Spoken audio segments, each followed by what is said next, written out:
Welcome to the SchiffGold Friday Gold Wrap, your overview of news impacting the precious metals markets. It's Friday, May 19th. I'm your host, Mike Maharrey. Thanks for tuning in.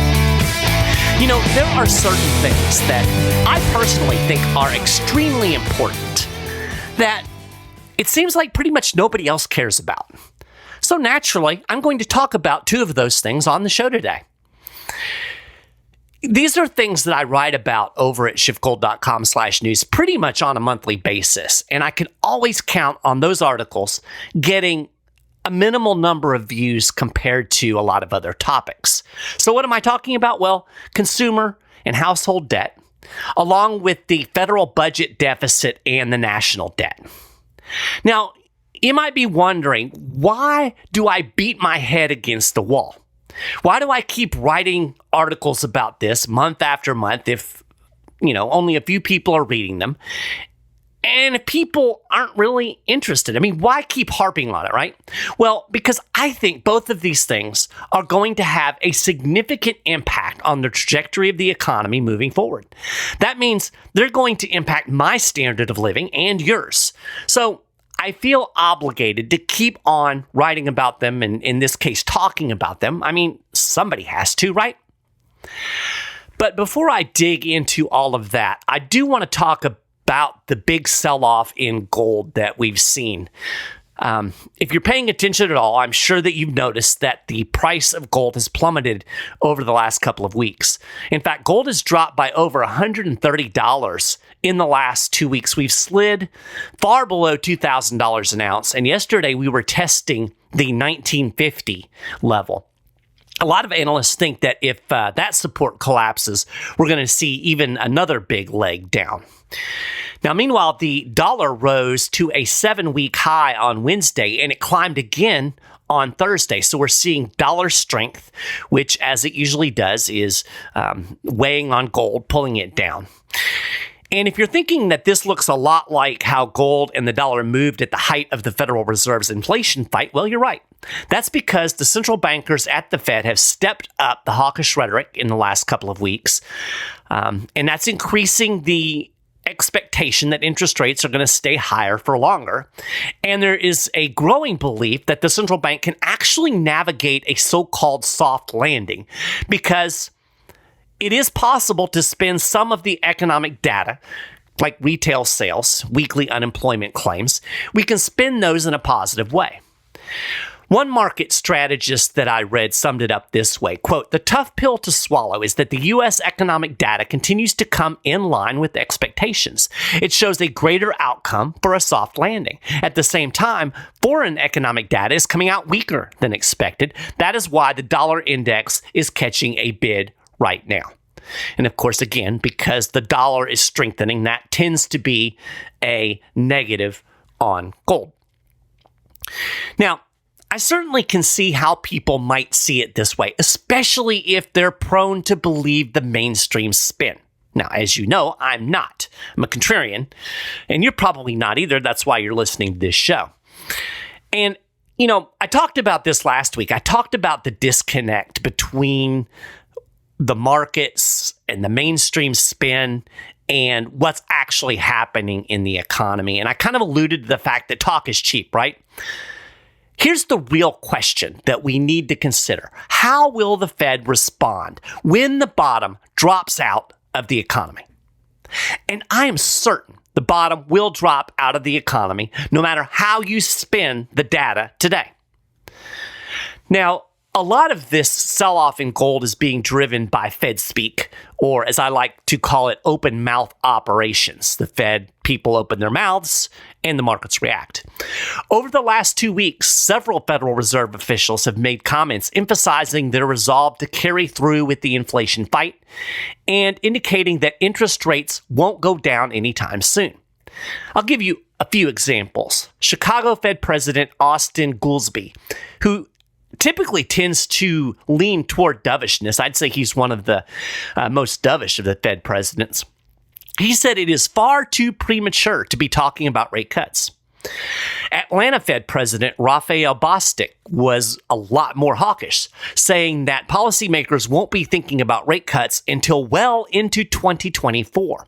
And he also said he would be inclined to continue raising rates into a recession. Quote, "What we've seen is that inflation has been persistently high, consumers have been really resilient in terms of their spending, and labor markets remain extremely tight. All of those suggest that there's still going to be upward pressure on prices. If there's going to be a bias to action, for me, it would be a bias to increase a little further as opposed to cut." Bostic also emphasized that getting inflation back to 2% is, quote, job number one, saying if there's going to be some cost to that, we've got to be willing to do that. Cleveland Fed President Loretta Mester also took an aggressive tone, saying rates are not yet at a point where the central bank could hold steady. Quote, "I don't put it in terms of a pause. I put it in terms of a hold. Have we gotten to that rate yet? At this point, given the data we've gotten so far, I would say no." And then most recently, just yesterday, in fact, Dallas Fed President Lori Logan said she's concerned that much too high inflation is not cooling fast enough yet to allow the Fed to pause its interest rate hike campaign in June. So she's hinting at another 25 basis point rate hike next month. She said the data in coming weeks could yet show that it's appropriate to skip a meeting, meaning skip a rate hike. But as of today, we aren't there yet. And there were similar messages coming from other Fed officials over the last couple of weeks. In fact, it seems like they've all trotted out to really try to push this narrative that they are in it to win it when it comes to the inflation fight. And they're not about to cut rates. And in fact, they might even raise rates again. And of course, this all dovetails with the hawkish tone that Jerome Powell tried to set during the press conference after the May FOMC meeting a couple of weeks ago. You know, a lot of people thought the official FOMC statement hinted at a pause. Powell did his best to undercut that narrative, saying that, quote, "a decision on a pause was not made today," and stressing that rate cuts weren't in the cards. As we have seen over the last year plus, any indication that the Fed is going to keep hiking has boosted the dollar and weighed on gold. So as we've seen over the last year plus, any indication that the Fed will keep hiking rates has boosted the dollar and weighed on gold. So any kind of bad inflation news is bad news for gold because the Fed is going to keep fighting inflation, which of course is the exact opposite of what you would think. When you have a lot of price inflation, you actually want to hold gold because it protects the value of your wealth from declining as the value of the dollar declines. But no, we live in this weird upside down world. This has been the case over the last week as the open mouth operations from the Fed have actually boosted expectations that the Fed will raise rates in June. The odds have gone from 12% just a few days ago to 38% as of Thursday. So again, that's really what's driving this sell-off in gold. Everybody thinks, ooh, the Fed's going to keep hiking. We're going to get another rate hike in June. The economy's still booming along. Inflation is still hot, blah, blah, blah. Meanwhile, the majority of economists polled by Reuters recently said they think the Fed will at least hold rates at the current level through the end of 2023. Get this, even if there is a recession. Now, again, I've said this already, talk is cheap. It's easy for Fed officials to say, we're committed to slaying inflation. We'll keep raising rates even if the economy dips, when the economy appears to be on relatively solid footing. The real question is, what will the Federal Reserve actually do when the economy tanks, when they're faced with reality? You can speculate all day. Yeah, we're tough. We've got this. We're all in it to win it with the inflation fight. But when that rubber actually meets the road, when they're faced with the real crisis, what are they going to do? History tells us they will not stick to their guns, and they're going to go right back to easy money policies to prop up the economy. They did it after the dot-com bubble popped. They did it in 2008. They did it in 2018 when the stock market tanked and the economy got just a little bit wobbly, just with modest tightening. And they did it in spades during the pandemic. You see, when there's a crisis, it's always, oh, we've got to do this emergency thing, and oh my gosh, and they ignore, what is there typical mindset. It changes when they're faced with a real crisis. The disconnect seems to be that the Fed officials and these economists in general think that the looming recession is going to be relatively mild. It's going to be short and shallow.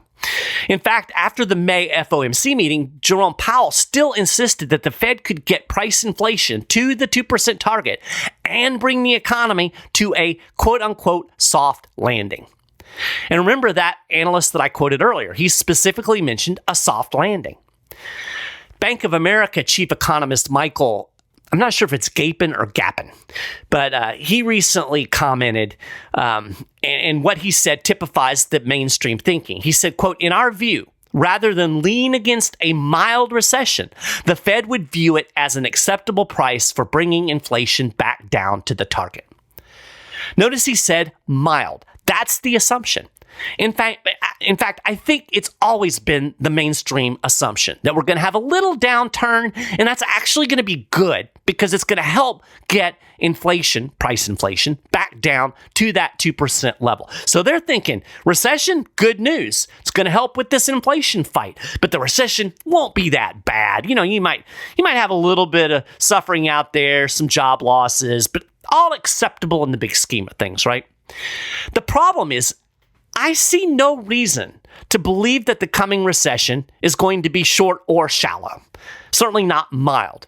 I mean, if a bust is proportionate to a boom, we're in for one hell of a bust, right? The Federal Reserve and the U.S. government pumped trillions of dollars of stimulus into the economy during the pandemic. This was on top of the trillions of dollars it pumped into the economy after the 2008 financial crisis. It held interest rates artificially low for well over a decade. This created all kinds of malinvestments and bubbles in the economy. As Peter Schiff put it, the Fed has screwed up everything that is a function of interest rates. Now, here we are today. Over the last year, the Fed has pushed interest rates to the highest level since before the 2008 financial crisis. While it still hasn't gotten price inflation anywhere near the 2% target, remember we're at 5 basically, there is no way that this isn't going to break things in the economy that depend on a low interest rate environment. I mean, we've already seen cracks in the system with the ongoing financial crisis, and I don't think we've seen the last of that mess. The Fed has managed to paper it over with its bailout, but it's only a matter of time before something else breaks. I've said this over and over again. This economy is dependent on easy money. When you take away the easy money, the economy starts to get shaky and fall apart. So, yeah, right now, everything basically seems fine. Sure, we're seeing some contraction in the economic data, some of it, but the labor market is still strong based on the cooked government data, and consumers are still spending. They're spending themselves into record levels of debt. We'll get to that in a second. So until there is a crisis, nobody is going to believe that there's going to be a crisis. And as long as things seem fine, well, it's easy to say, hell yeah, we're committed to this course of action. Talk to me when things get unfine. We've already seen what happens, right? The Fed rushes in to the rescue. They rescued the banks with a massive bailout. Now, they managed to finagle their way into doing this without overtly ruining their inflation fight. They're at least able to keep up the pretense, but we know they're going to come to the rescue. They didn't let those banks just fail and the depositors lose their money. Oh, no, can't do that. We have to maintain stability. That is really the Fed's bottom line.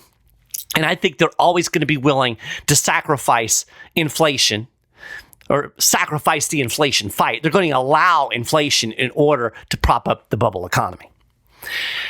And I've said this before too, but I'll say it again. It's important to remember that the 2008 financial crisis happened over a year after the Fed stopped raising interest rates. In fact, it was already cutting interest rates when the Great Recession really kicked off. There's always a lag between changes in policy and the impacts of those changes. And I think a lot of times we forget that. We live in this, 24-hour news cycle. We live in the microwave society. We expect everything to happen now. So when the Fed raises interest rates, we think, oh, well, the economy should crash now, right? If that's what's going to happen. And then when it doesn't happen, people says, well, see, it wasn't really a problem.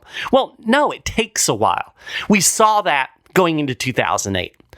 And again, I think you have to look at the fundamentals. The fundamentals are the economy depends on easy money, and they've taken the easy money away. So this brings us back to that operative question. What will the Fed policymakers do when the poo actually hits the fan? Do they, A, have the fortitude to follow through on their tough talk, or B, will they fold like an old card table? I'm going to go with B. Until they prove otherwise, there's no reason to think that they won't. In the immortal words of Pretty Woman, that's the fork they know. And that's why I bought some gold this week, because prices dipped below $2,000. And I thought, well, this is a excellent buying opportunity. So now that I've used up most of the show time, let's get to those two topics that I talked about at the top of the show that nobody cares about. This is where everybody just shuts off the podcast, right? But you see what I did. I made it last, so at least you listened to a big chunk of the podcast before you turned it off. And I assume that some people are at least going to be interested to hear what I have to say about it. So the first topic is the national debt and the budget deficits. I'm old, so I remember when people actually worried about that. It was a huge issue in the 1990s. In fact, debt worries were a big part of that whole contract with America thing that swept Republicans into control of Congress when Bill Clinton was president. And of course, the whole issue of debt and spending was a big issue during the Tea Party years. Now you hardly hear anybody talking about it except some contrarians in the media and maybe some folks like Thomas Massey or Rand Paul. But Democrats certainly don't care about the debt or borrowing and spending, and Republicans hardly even really talk about it. I guess they are kind of talking about it, and they're using it as a political tool now in this debt ceiling fight. But, you and I both know the GOP isn't really serious about cutting spending. If you doubt me, go suggest to your favorite Republican that they should cut military spending. Or, even suggest dealing with Social Security and Medicare. They're going to tell you, oh, no, that's off the table because it's the third rail of politics, right? Nobody wants to touch it. And, just think back to a couple of years ago. The Trumpers didn't bat an eye when his administration ran Obama-like deficits during the so-called greatest economy ever. He was close to $1 trillion deficits back then. Nobody cared. Nobody blinked an eye. Republicans weren't trying to cut spending. So now the debt is over $31 trillion. And as soon as this debt ceiling fight is over and they raise the debt ceiling, which is going to happen, then the debt will quickly climb over $32 trillion and higher as the Treasury starts selling bonds to make up for the borrowing that it couldn't do over the last several months because they were up against the borrowing limit. In fact, you should be a lot more worried about that than the fake threat of a default. They're not going to default. This is all a dog and pony show. I saw an article today how this is different from 2011. The politics no, they are not going to allow it to default. They're going to come to some kind of agreement and they're going to raise the debt ceiling. That's when they start borrowing again, and it's going to flood the market with Treasury bonds. That's going to pressure bond prices downward, and it's going to push interest rates higher. That's bad news. When this debt ceiling fight is over, look for some extreme turbulence, if not a downright crash in the bond market. So looking at the deficit, the U.S. government actually ran a surplus in April, which I guess you could say is good news. But it generally does run a surplus during the tax return month of April. But federal tax revenues actually collapsed year on year. And the fiscal 2023 deficit is still close to $1 trillion right now, despite this small April windfall. So, yeah, a surplus sounds like great news, but digging into the data reveals that the federal revenues are falling even as spending continues unabated. I'm going to link to an article in the show notes page that breaks down the spending and the revenues and gets into some of the other nuances of the budget deficit. But who cares, right? Well, you should, because the borrowing and spending is one of the key reasons the Fed can't win the inflation fight, and we're going to get more inflation no matter what the Fed says. First off, there is the interest issue. Interest payments on the outstanding debt in the first 7 months of fiscal 2023 totaled $460.3 billion. So approaching $500 billion. That was a 31% increase over the same period last year. And last year, there was a huge jump in the cost of financing the debt. But that's nothing compared to where the trajectory is leading us. Interest expenses could quickly climb into the top 3 federal expenses if interest rates stay at this elevated level. The federal government can't do that. It cannot borrow money in a high interest rate environment. Then there's the fact that the U.S. government ultimately needs the Fed to monetize that debt in order for the borrowing and spending to continue. If they're going to keep raising the debt ceiling, if they're not going to do anything to control spending, then they're going to have to keep having the central bank monetize the debt. I already mentioned that when government starts borrowing again, it's going to flood the market with treasuries, pushing up interest rates even higher. That's the fundamental problem. The government needs the Fed to put its big fat thumb on the bond market to create artificial demand for treasury bonds and to hold interest rates artificially lower than they otherwise would be. How does it do that? By buying bonds with money created out of thin air. That's inflation. So if you care about inflation, you should care about the national debt and the runaway government spending. Even the Fed has admitted that it can't slay price inflation with monetary policy alone. The government needs to quit spending so much money. Now, people are always like, oh, Mike, who cares? People have been worrying about the debt forever. They'll go back to the 90s. Nothing's happened. Well, in the first place, something has happened. You're paying more for everything today because of all of the government spending supported by Fed money creation that we got during the pandemic. That's why we're having price inflation today. Of course, that was piled on top of all of the inflation created in after 2008. So there's kind of a compounding effect. But something has happened, right? We're living it right now with hot price inflation. And if we look at the bigger picture, what can't continue doesn't. So if you look at this $31, $32, $33 trillion national debt, and you look at the ever-increasing spending, and you look at falling revenues, and you think, that's really not sustainable. Oh, and the increasing interest rates. If you think that's not sustainable, well, it probably isn't. And if it isn't, then it's not going to be sustained, right? What can't continue doesn't continue. So quickly before I end the show, I know I'm starting to run long here, but I want to talk about household debt. And really, this is the same fundamental problem. It's just kind of in a different form, right? The Fed can't keep pushing interest rates higher when people are depending on debt to make ends meet. And that's exactly what's going on. And, also the rising level of household debt undercuts this narrative that the economy is rolling right along because, people are spending money. Yeah, sure, they're spending money because they have to. Prices keep going up. Retail sales were up 0.4% in April. I saw a lot of articles about how, this is good news. Americans are spending again. We saw retail sales slip a little bit over the last couple of months. So now, good news, they're spending. But prices rose 0.4% in April. So when you actually correct retail sales for inflation, there really wasn't a jump in retail sales. People aren't buying more stuff. They're paying more for what they're already buying, and they're paying for it with debt. Total household debt eclipsed $17 trillion for the first time ever in the first quarter of this year. After charting the biggest rise in 20 years during the fourth quarter, which preceded the third quarter, which was the biggest rise since 2007. Household debt climbed again in Q1. It rose by $148 billion. Again, I'm going to link to an article in the show notes that breaks down the household debt. But I'll give you a couple of key takeaways that kind of give you an indication of what's going on in the economy. One, it appears that people are tapping into home equity in order to make ends meet as prices continue to rise. This is part of the rising mortgage debt that's out there. So balances on home equity lines of credit increased by $3 billion during the first quarter.